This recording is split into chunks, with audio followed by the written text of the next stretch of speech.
we're doing it. But we've got to move on to the next caller, Drake. Thank you so much, guys. Thank you, sir. Goodbye. Have a wonderful day. Because we said we'd say goodbye. Right? Yes. Prophecy. I can't. You pick. We have two left. Adrian in Texas. Where in Texas, Adrian? Hello. Hi. Hey, whereabouts in Texas? I am in. The call is coming from within the house. No, sorry. Where are you going from? It broke up. We couldn't hear you. Yeah, what's up?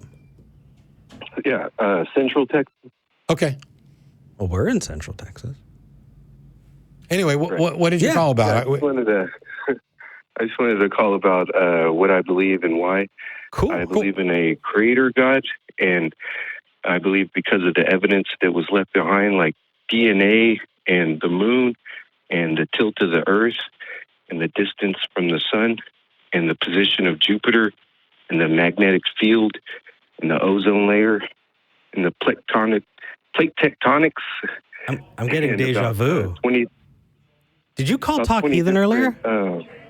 Animals also, not to mention. Adrian, did you call Talk Heathen earlier? Yes, but I didn't know that Matt was going to be on today, and I really wanted to talk to him. Okay, so you listed off all kinds of things that you think point to a creator. Pick one. Right.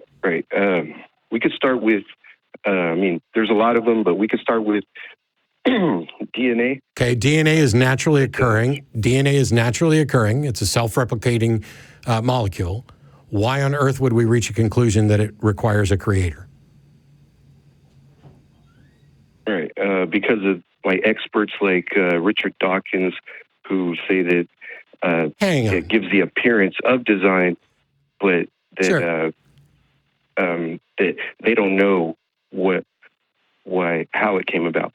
Okay, so as somebody who knows Richard and has been on stage with Richard, and as he's one of the most preeminent scientists and atheists on the planet, if you're going to cite Richard Dawkins to talk about how he says that DNA gives the appearance of design, wouldn't it also be fair to say that Richard's conclusion is that there's not an intelligent designer behind it? Oh, no. I think his conclusion is that he doesn't know, and that nobody else does either, but that he doesn't know why it looks designed. Okay, so one of the things is that the appearance of design is about how we observe things. It's not about how they are. Just like the appearance of a face is not how things are, that's how we observe it. We are a problem-solving, world-discovering brain that is keyed to see faces and hear voices and recognize design, and we are intention-seeking brains. And so when you see something like DNA that's self-replicating, if you know nothing else about it and you don't know how it might work or anything else, then you'd have to say, wow, I don't really know how this came about. But the fact that you say we don't know means you cannot then conclude, therefore there's a designer. The answer stops at I don't know until such time as you do. Right. They don't know why it looks to be designed. No, they don't know. I don't know. You don't know. And so when you say the experts don't know how DNA came about, but I think it was God, you're not. That's just one of the options. It's not an option. Just one of the options. It's not an option. God or no God. I learned that from you. No. No, you didn't. Yeah, Dad. God or no God? Either there's a God or there's not. That is a fact. But that does not mean that you get to include God as one of the potential explanations. Because what if there's no God? Then you've included a potential explanation that isn't a potential explanation. So until such time as you know whether or not something, a God, is an explanation, you don't get to include it in the candidate explanations. When we look around and we say, why did this tree grow at a particular angle? We can investigate, but if, let's say we look at that tree for ages and we never come up with an explanation for why that tree grew at an angle, does that mean somebody's justified in saying, well, God wanted it to grow at that angle? No, I think you're... That's exactly what you're doing with DNA. Because that is exactly what you're doing with DNA. No, because the sideways tree growing is just one thing that you would have to look at to say that maybe this was God or something. But I'm saying there's a bunch of things like... It's a direct analogy. Huh? The tree, there's some explanation for why the tree grew at an angle. There's some explanation for the formation of DNA. If the answer to the tree is, I don't know, and if the answer is, and if you say, I don't know, it's then unjustified to say God wanted the tree to grow that way. That is true for the DNA as well. And the fact that you pointed to DNA and axial tilt and countless other things, you can do that for each one of them. But the plural of anecdote is not data. And the plural of guessing is not fact. And the plural of inference is not deduction. So the fact that you come up with 20 things for which the correct answer is I don't know, but you suppose a God could be a candidate explanation, doesn't mean you have 20 points of evidence for God. You still have 0. Yeah, that's just, God is just one of the options. There's the other option is nature. Prove it. Prove that God is an option. Well, it's either God or no God, right? Correct, and I'm going to go with no God. Now, if you want to prove that God is an option, you have to prove that God is an option. You don't get to say, well, either there's a God or there's not. How is that proof that God is an option?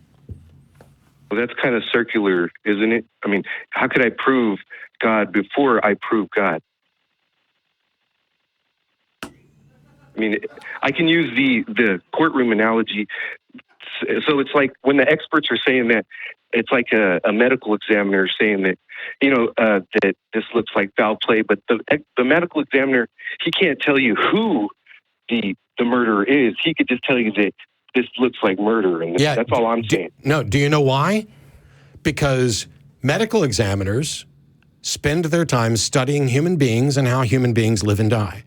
And they have mountains of evidence so that if we find my body in my living room with a hole in my head and a bullet on the other side of the floor and no gun in the room, right, that is all evidence that I was likely murdered. And the reason they can reach that conclusion is because we know about murder, we know about guns, we demonstrated all of these things are real. They are actual, demonstrable, viable candidates. If we find my body in the living room with a hole in my head, does God did it become a possible explanation? Well, if we find... Does God did it become a possible explanation just because you don't know who did it? Well, I thought we were going with... Does God did it become a possible explanation just because you don't know who did it? Yes, because God is a suspect. God is one of the suspects, and then nature would be the other one. Is Mickey Mouse a suspect? Is Lord Voldemort a suspect? I'm not saying that I know what God looks like. So, yeah, if that's what God looks like, then I don't know what he looks like. Which God is suspect?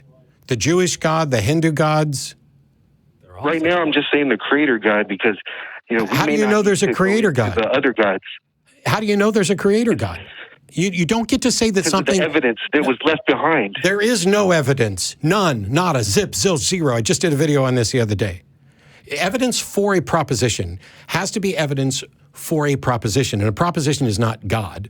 The proposition is God exists. And any evidence that should be counted for the proposition God exists, that evidence must necessarily tie those two words together. It just can't be consistent with both of those words because as for the example from my video, if the accusation is that Matt killed Steve, the fact that I exist is not evidence that I killed Steve. It's required for that to be true, but it's not evidence that I did because I exist independent of whether or not I killed Steve.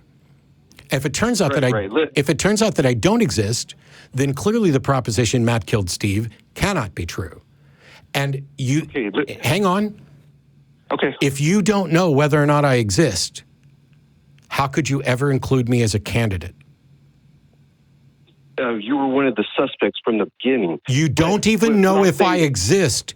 If I find Steve dead, that's what I'm trying to prove with the courtroom analogy. Shut up. If I find Steve dead, and I tell you, Fergal Burgle Manergal Burgle killed Steve, Is Fergalbergal Manergalbergal a candidate if you don't know that that person exists? Well, if we find That's a yes or no. You know, we find evidence that Fergal did it, then yes, then we can say that he's a candidate. Exactly. The second that we have evidence that that individual actually exists and is potentially a candidate, that's when they become a candidate. But you can't do that for God. Yeah, I mean, God is just one of the options. No, it's not. Okay. Adrian? Sorry, I shouldn't have done that. It's okay. It's your show. That's You can hang up on people on your show. I'm You just juicy. can't hang up on them on mine. So check out the Raven Paradox.